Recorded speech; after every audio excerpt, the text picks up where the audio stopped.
20 number বলতে এখানে হ্যাঁ সেম, একটু ট্রাই করবা।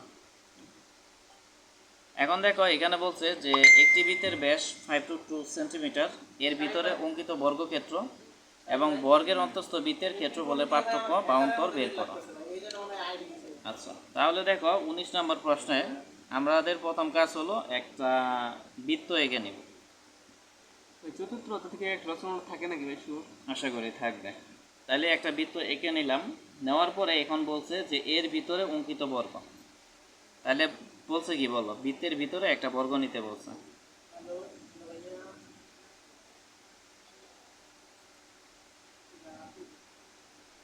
আবার বর্গের অন্তস্থ বৃত্ত, মানে বর্গের ভিতরে আরেকটা কি নিতে বলছে, বৃত্ত নিতে বলছে। তাহলে বর্গের অন্তস্থ একটা বৃত্ত নিলাম। এখন বলছে এর ভিতরে অঙ্কিত বর্গক্ষেত্র, মানে বর্গক্ষেত্র এবং বর্গের অন্তস্থ বৃত্তের ক্ষেত্রফলের পার্থক্য কত, মানে এইটার ক্ষেত্রফল এবং ভিতরেটার ক্ষেত্রফল, এই দুইটার কি করতে হবে, পার্থক্য বের করতে হবে। মানে বর্গের ক্ষেত্রফল বের করতে হবে এবং বৃত্তেরও ক্ষেত্রফল বের করতে হবে, বের করে দুইটা কি করতে হবে, বিয়োগ করতে হবে। এখন দেখো এখানে যে পুরো বর্গটা আছে, এই বর্গ থেকে আমরা যদি বৃত্তকে বাদ দিই, তাহলে এই যে সাইডের যে অংশগুলো আছে এগুলা পাবো। তাহলে আমাদের মূলত এই সাইডের যে অংশগুলো আছে এগুলারই ক্ষেত্রফল বের করতে বলছে, এই জন্য এটাকে আমরা মার্ক করলাম। পরীক্ষায় পেন্সিল দিয়ে মার্ক করতে পারো, কোনো সমস্যা নেই। কি বুঝাইতে পারছি? এখন দেখো বৃত্তের সেন্টার আমরা সি ধরলাম, 0 ধরলাম, আর বর্গের নাম দিলাম ABCD। আর এখানে ছোট যে বৃত্ত আছে এটার নাম দিলাম আমরা C2, আর বড় যে বৃত্ত আছে এটার নাম দিলাম C1। C1 মানে সার্কেল 1 বা প্রথম বৃত্ত, আর এখানে যে বৃত্তটা আছে এটার নাম দিলাম C2 মানে সার্কেল 2। আচ্ছা, এটা হলো। এখন দেখো আমরা এখান থেকে এই পর্যন্ত যোগ করে দিব, আর আমরা এখান থেকে এই পর্যন্ত যোগ করলাম। কেন করলাম এটা পরে বলতেছি, ঠিক আছে? এভাবে যোগ করে দিব, যোগ করলাম। করার পরে দেখো এখানে আমরা লিখব যে মনে করি ও কেন্দ্র বিশিষ্ট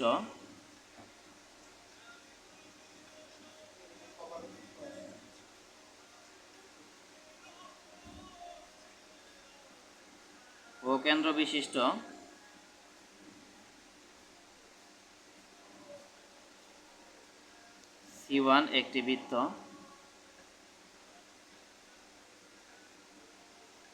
যার ব্যাসার্ধ R1। তাহলে আমরা ধরে নিলাম যে ধরি ও কেন্দ্র বিশিষ্ট C1 একটি বৃত্ত, মানে বড় বৃত্ত, যার ব্যাসার্ধ কি R1 একক। তারপর আমরা লিখব যে এর ভিতরে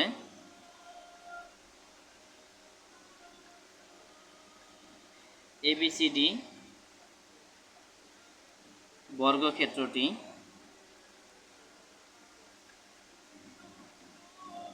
অন্তর্লিখিত বা অঙ্কিত, ঠিক আছে? তাহলে এর ভিতরে মানে এই বৃত্তের ভিতরে ABCD বর্গক্ষেত্রটা কি অঙ্কিত। তারপরে আমরা লিখব যে এবং বর্গের অন্তস্থ C2 একটি বৃত্ত, C2 একটি বৃত্ত যার ব্যাসার্ধ, তাহলে C2 এর ব্যাসার্ধ R2 ধরে নিলাম, R2 একক, এবং কেন্দ্র হলো O। তাহলে দুইটা বৃত্তের কেন্দ্রই কি O। এখন দেখো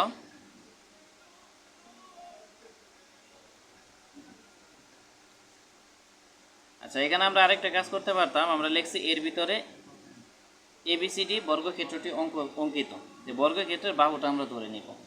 তাহলে আমরা লিখব এ বাহু বিশিষ্ট। ভাষা নিজের মতো লিখবা, কোনো সমস্যা নেই, জাস্ট এখানে মেনশন করতে পারলেই হলো। তাহলে যা এর ভিতরে এ বাহু বিশিষ্ট এবিসিডি বর্গক্ষেত্রটি কি অঙ্কিত, এবং বর্গের অন্তস্থ C2 একটি বৃত্ত যার ব্যাসার্ধ কি R2 এবং কেন্দ্র কি ও, মানে এই ছোট বৃত্তটার ব্যাসার্ধ আমরা R2 ধরছি, আর এটাকে C2 দ্বারা মেনশন করছি, আর কেন্দ্র কি ও। তাহলে এখন আমরা লিখব যে চিত্র হতে। চিত্র হতে দেখো তো, এখান থেকে এই পর্যন্ত,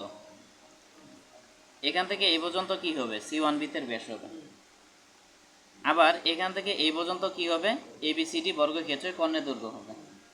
তাহলে আমরা লিখব যে চিত্র হতে C1 বৃত্তের ব্যাস ইজিক্যাল টু এবিসিডি বর্গের কর্ণের দৈর্ঘ্য।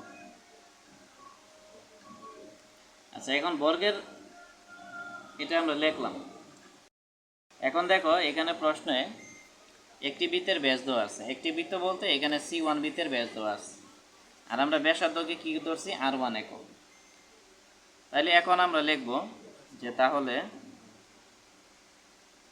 R1 ইকুয়াল টু, তাহলে R1 ইকুয়াল টু কি হবে, R1 মানে এখানে বড় বৃত্তের ব্যাসার্ধ, আর প্রশ্নে বড় বৃত্তের ব্যাস দেওয়া আছে কি 5 তাহলে আমরা জানি ব্যাসার্ধ ব্যাসের কি অর্ধেক, তাহলে সেন্টিমিটার দিলাম। এখন এটা ক্যালকুলেটরে হিসাব করব, হিসাব করে যা আসে।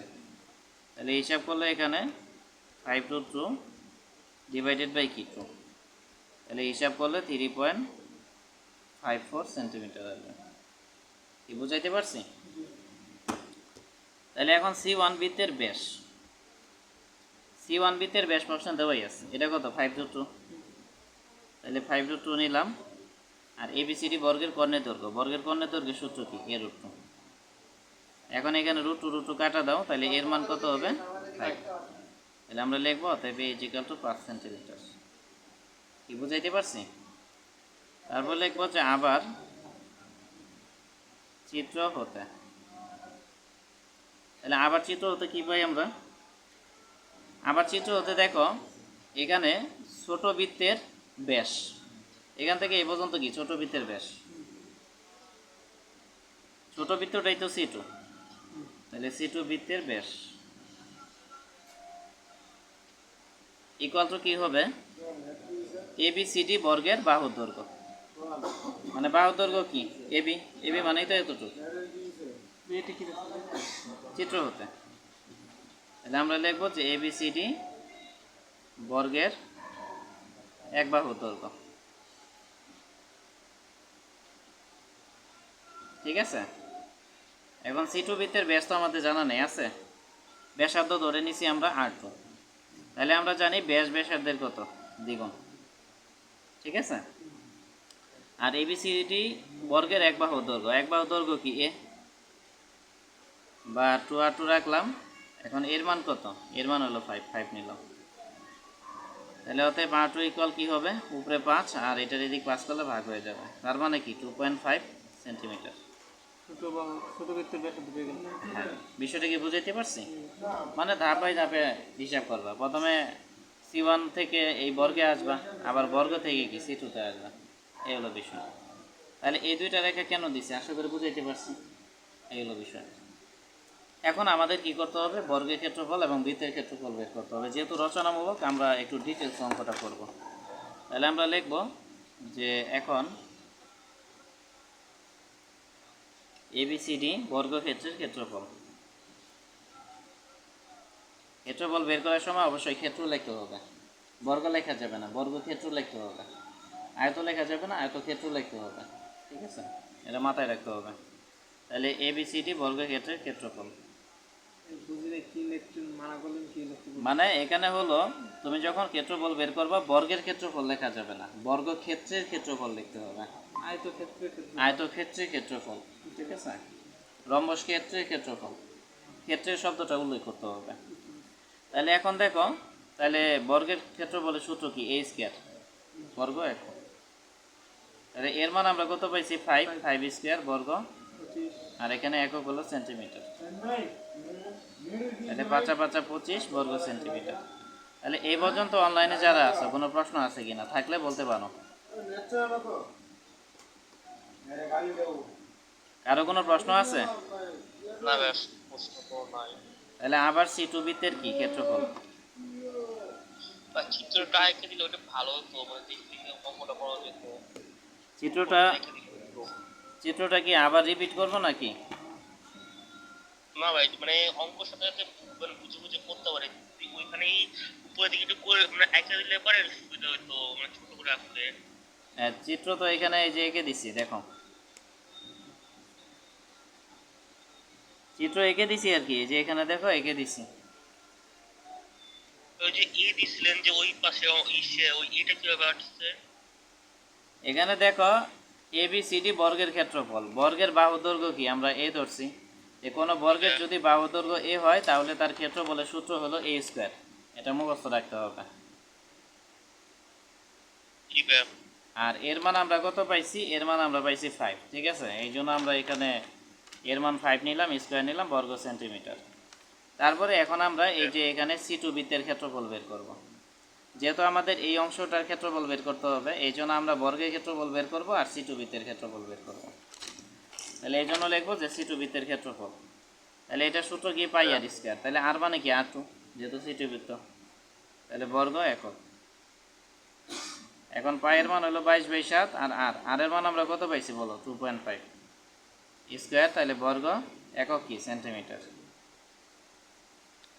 তাহলে এটা ক্যালকুলেটর হিসাব করব, হিসাব করে যা আসে।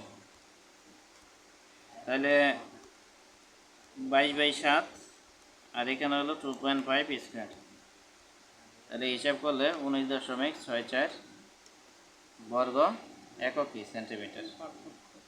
তাহলে আমরা লিখব যে নির্ণয় পার্থক্য। তাহলে নির্ণয় পার্থক্য কি হবে, 25 থেকে এটা বাদ দিব, তাহলে 25 মাইনাস 19.64, তাহলে 25 মাইনাস হবে 19.64, 26 তাহলে হিসাব করলে 5.36 বর্গ সেন্টিমিটার।